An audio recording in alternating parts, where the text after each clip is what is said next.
নমস্কার, NE24 চ্যানেলের প্রত্যেক দর্শক শ্রোতাদের স্বাগত জানাচ্ছি আমি বর্ণালী মিশ্র। প্রণবানন্দ ইন্টারন্যাশনাল স্কুলের শিক্ষক শিক্ষিকা ও ছাত্রছাত্রী সবাই মিলে মুক্ত মঞ্চে রবিবার যথাযোগ্য মর্যাদায় 19শে মে শহীদ স্মরণানুষ্ঠান করেন। আনুষ্ঠানিক প্রদীপ প্রজ্বলনের মধ্য দিয়ে অনুষ্ঠানের শুভ সূচনা করেন। এরপর অনুষ্ঠিত হয় সঙ্গীতালেখ্য রক্তাক্ত বরাকে কাঁদছে শহীদের মায়েরা। এতে ভাষ্যপাঠে ছিলেন অধ্যক্ষ পার্থ প্রদীপ অধিকারী। এতে ছিল দেশাত্মবোধক সঙ্গীত, নৃত্য, কবিতা ও ভাষ্য। অনুষ্ঠান দর্শক শ্রোতার মনে দাগ কেটেছে।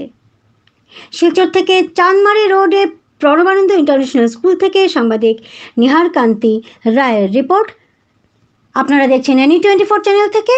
এ ধরনের আরও নিউজ দেখতে চাইলে আমাদের চ্যানেলটিকে সাবস্ক্রাইব করুন এবং আমাদের সাথে থাকুন। শুভ সন্ধ্যা, সবাইকে আমন্ত্রণ জানাচ্ছি আজকে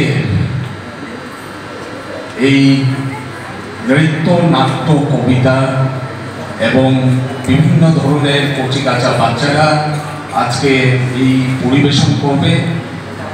আজকের অনুষ্ঠান